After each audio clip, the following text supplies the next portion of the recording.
In August of 1590, John White stepped onto Roanoke Island expecting to find his family.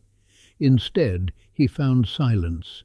3 years earlier, he had left behind more than 100 English colonists on the edge of the New World, including his daughter, his son-in-law, and his infant granddaughter, Virginia Dare. Now he had finally returned.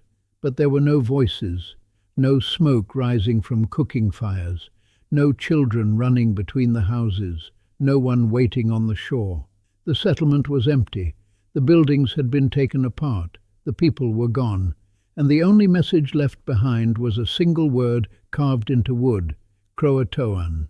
This is the story of the Lost Colony of Roanoke, one of the oldest and most haunting mysteries in American history.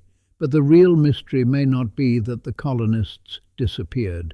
The real mystery is why so many people still imagine they vanished into darkness, when the clue they left behind may have been telling John White exactly where they went. To understand Roanoke, we have to begin before the disappearance, before the carved word, before the legend. In the 1580s, England was desperate to challenge Spain. Spain had already built a powerful empire in the Americas, and English leaders wanted their own foothold across the Atlantic. Sir Walter Raleigh received permission to establish an English colony, and Roanoke Island, off the coast of present-day North Carolina, became part of that dream. But from the beginning, Roanoke was not just a settlement. It was a gamble. The English were entering a world they barely understood, surrounded by native communities whose politics, alliances, and survival strategies were far more complex than the colonists realized.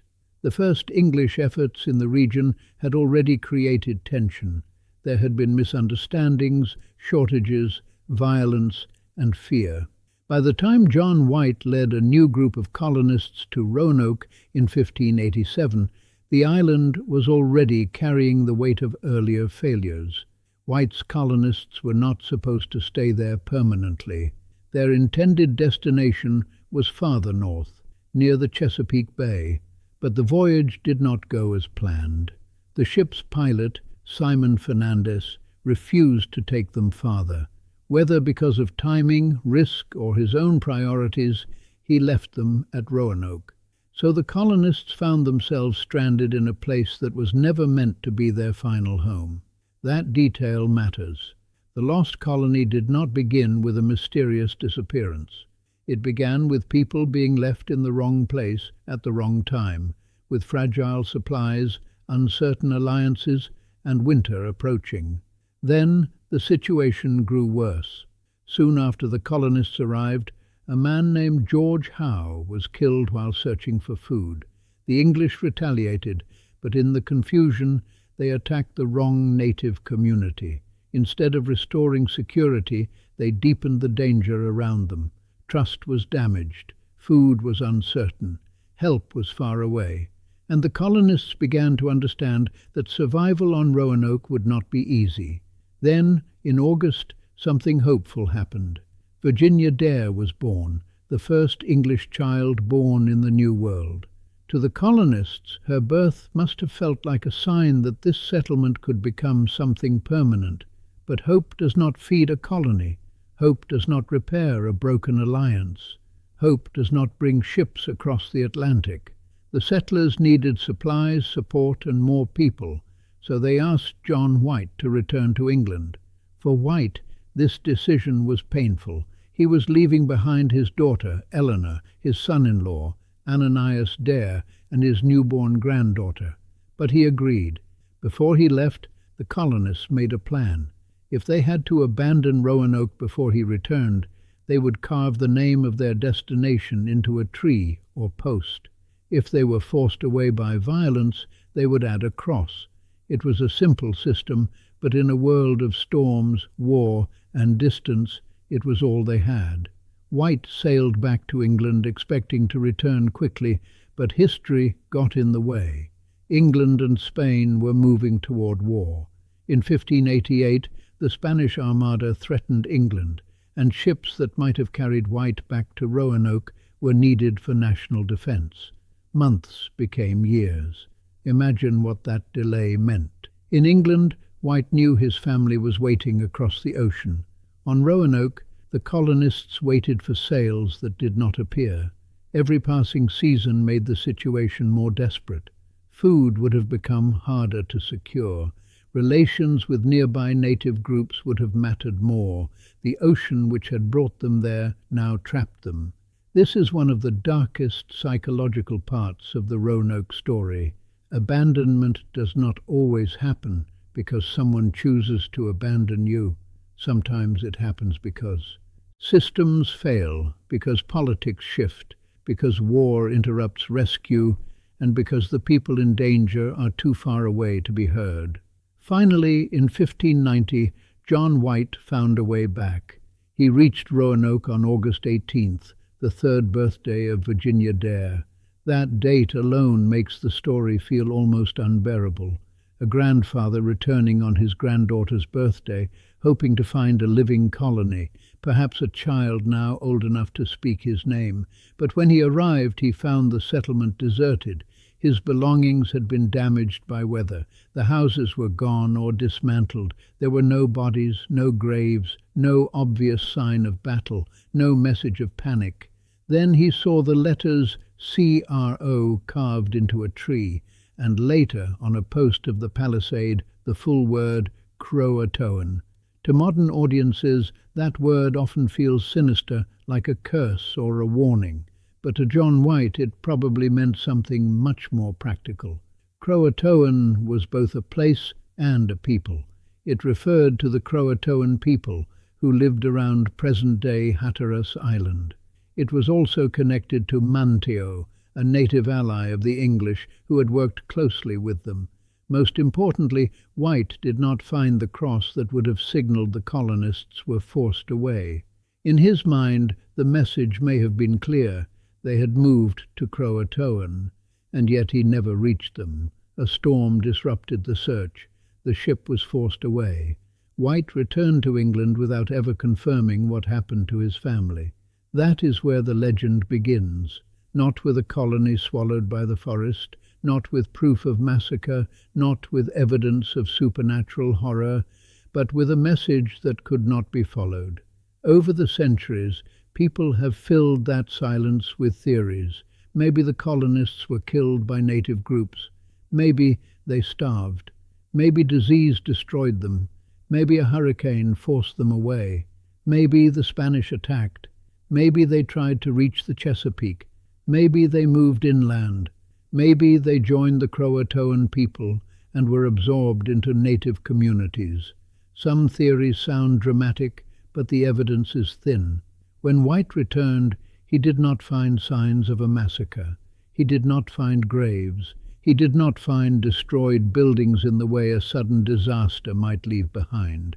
The settlement looked abandoned, not violently erased. That does not prove the colonists survived, but it does weaken the darkest versions of the story. The Croatoan theory remains one of the most compelling because it matches the clue the colonists left behind. If they moved to Hatteras Island or joined the Croatoan people, they may not have disappeared at all. They may have adapted, they may have scattered, they may have survived by entering another world. And that possibility changes the story completely, because if the colonists joined native communities, then the lost colony was not simply a tale of death. It was a tale of cultural survival, dependence, and transformation. It also exposes something uncomfortable about the way history remembers people. For centuries, many preferred to imagine the colonists as vanished victims, rather than people who may have survived by becoming part of native life. Why? Because disappearance is cleaner. Mystery is easier than assimilation. A lost colony can become a legend. A colony that survived by relying on indigenous people forces a much harder conversation about power, pride, and the limits of European control. This is where the psychology of Roanoke becomes so fascinating. Human beings are drawn to mysteries, but we often choose the version of a mystery that matches what we want to believe. The word Croatoan was a clue, but over time it became a symbol of fear. The silence of the abandoned settlement became a stage where every generation projected its own anxieties: fear of the wilderness, fear of native peoples, fear of failed colonization, fear that civilization could disappear without warning. But maybe Roanoke was never a story about people vanishing into nothing. Maybe it was a story about people making the only choice available to them. Imagine the colonists after months or years without rescue. Their supplies are running low, their governor is gone, their promised ships never return. They are surrounded by communities who understand the land far better than they do. Survival would require humility. It would require negotiation. It would require giving up the fantasy that English authority could control the new world from a distance. In that situation, moving to Croatoan was not strange. It was rational. The real tragedy may be that John White arrived too late, saw the clue, understood its meaning, and still could not follow it. That is what gives the story its haunting power. The answer may have been within reach, carved, directly in front of him, but weather, time, and circumstance pulled him away before he could know the truth. Today, no theory has been definitively proven. Archaeologists have found artifacts that keep the debate alive. Historians continue to argue over where the colonists went and how many survived, but the strongest lesson of Roanoke may not depend on a final answer. The Lost Colony reminds us that history is often built from fragments: a carved word, a damaged map, a missing grave, a storm that arrives at the worst possible moment. And when the evidence is incomplete, imagination rushes in. That is why Roanoke still holds us more than 400 years later. It sits at the edge of history and myth, between evidence and fear, between disappearance and survival. Maybe the colonists died. Maybe some moved inland. Maybe some reached Croatoan. Maybe the group split apart, with different families choosing different paths. The truth may not be one clean ending. It may be several small endings scattered across a dangerous landscape, but one thing is clear: Roanoke was not just a mystery of where people went. It was a mystery of what happens when ambition outruns preparation, when rescue arrives too late, and when the people writing history cannot accept the most human possibility of all, that survival sometimes means becoming something different from what you were before. So when we ask what happened to the Lost Colony of Roanoke, maybe we should ask a darker question. Did they truly vanish, or did history simply refuse to recognize the form in which they survived? Let me know what you think in the comments, and subscribe for more dark history, historical mysteries, and the psychology behind the stories we still cannot fully explain.